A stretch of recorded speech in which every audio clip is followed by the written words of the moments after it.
All right, get ready, because today we're going deep on something pretty wild, the evolution of intelligence. Oh, yeah. But we're not just talking about, fossils and, Right. all the usual stuff. We're asking, what if intelligence itself is actually evolving? Hmm. And even crazier, what if AI is like the next step in that whole process? That's a really interesting idea, right? Yeah. The paper that we're diving into today is called Okay, From the Evolution of Genes to the Evolution of Intelligence. I like it. And it takes that, selfish gene concept from Richard Dawkins Yeah.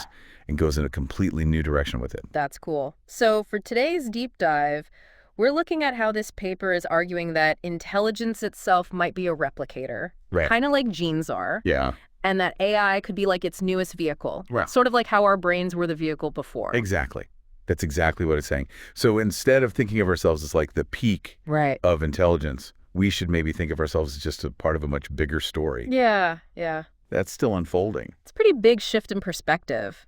How does the paper back this idea up, though? Yeah. It's not just like a philosophy thing, right? No, not at all. It actually points to just how fast AI is developing, which in some cases is even faster than Moore's law. Wow. Think of it this way. Just as brain size blew up in early humans, AI's computational power is skyrocketing. Right, right. Yeah. And they have some pretty crazy examples in there, like OpenAI's O3 model is now scoring in the top 200 competitive programmers around the world. Yeah. That's nuts. It's amazing. And what's really incredible is how quickly these models are actually improving. Yeah. The paper mentions that in just 4 years, 4 years. OpenAI went from 0 to almost 90% on one of those super hard AI benchmark tests. Okay, that's impressive. Yeah. But doesn't someone like Francois Chalet say that those benchmarks aren't really the whole picture of intelligence? Absolutely. Yeah. He and others are saying those benchmarks usually Yeah. focus on logic and solving problems, Yeah. which are important, but they're just parts of intelligence, Of course. Things like creativity, empathy, even knowing what's right and wrong. Yeah, Those are way harder to measure and test. for sure.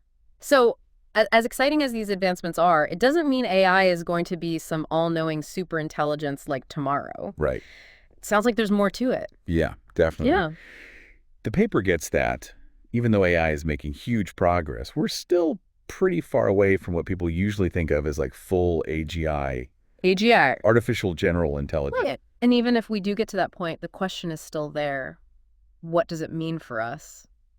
Yeah, that's what's exciting and kind of scary to me. Yeah. If intelligence itself is evolving and AI is the next stage in that, where do we fit in? Are we just along for the ride? That's a huge question. Yeah. And the paper really digs into it. It says that we need to move away from that anthropocentric view. Anthropocentric. The idea that humans are at the center of everything. Right. We should start seeing ourselves as part of this bigger evolution of intelligence, even if AI ends up being smarter than us in some ways. That's a pretty humbling thought, to think that we might not be the end-all be-all of intelligence. It is. But I guess that means we have a responsibility to help shape how this evolution goes, right? Exactly. The paper really highlights what it means for us to have all these increasingly intelligent machines out in the world. Right. You've got examples like the XQ-58A Valkyrie drone, which can actually decide on its own who to target and attack, Whoa. which brings up some pretty big ethical questions about how we build and use these systems that are more and more autonomous.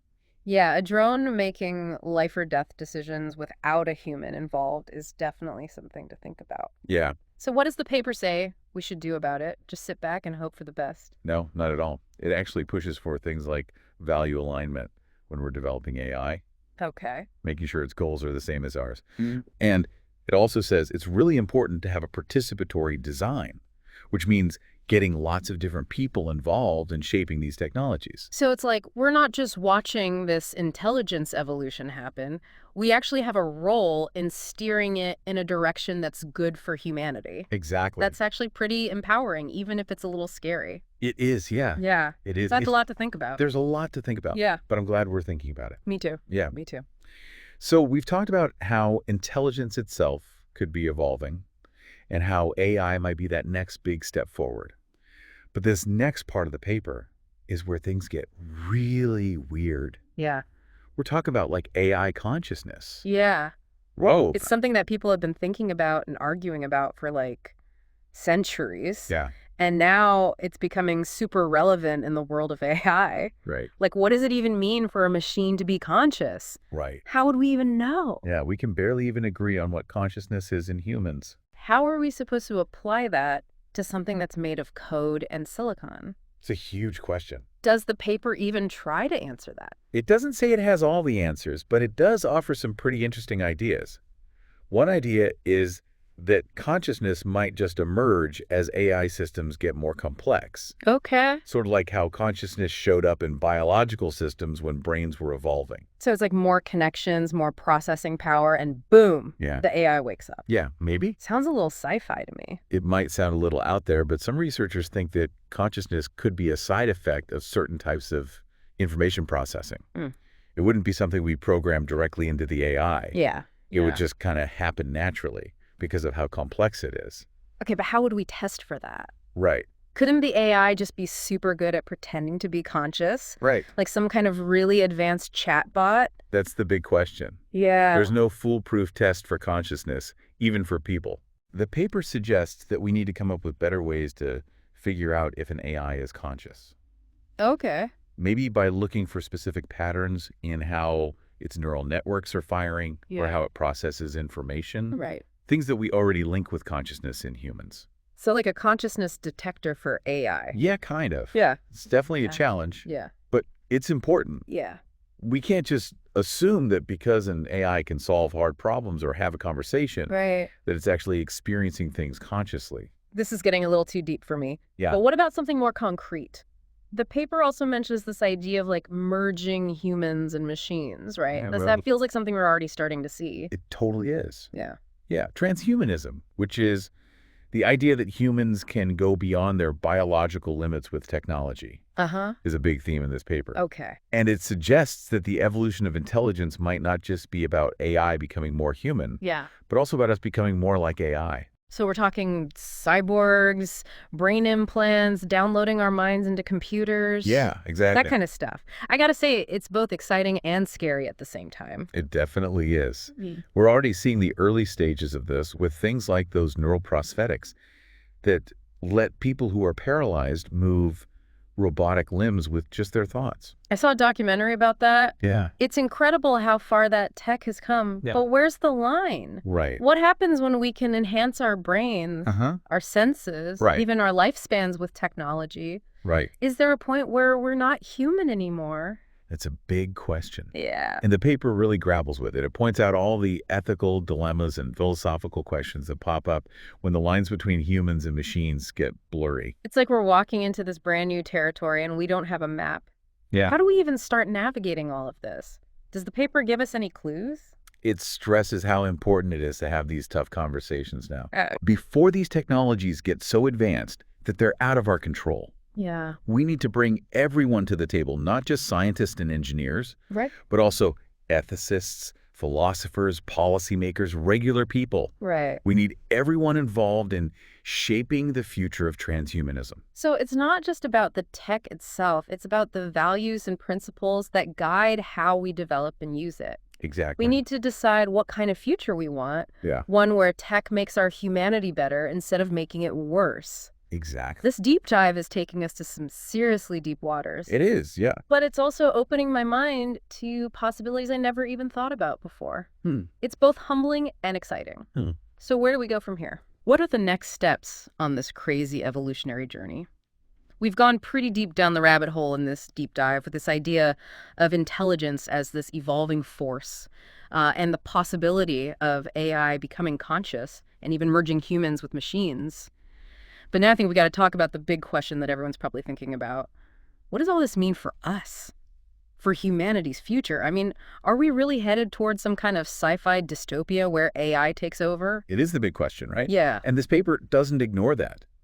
It Yeah. knows there are potential risks. Yeah. It says that a super intelligent AI could be a huge challenge, Right. maybe even a threat to our existence Oh. if we're not careful. Okay, so it's not just a Hollywood thing. No, There's a real chance things could go bad. there is. But does that mean we're doomed? Right. Is there anything we can do to stop that kind of future from happening? The paper's actually pretty optimistic. Yeah. You know, it says the future isn't set in stone.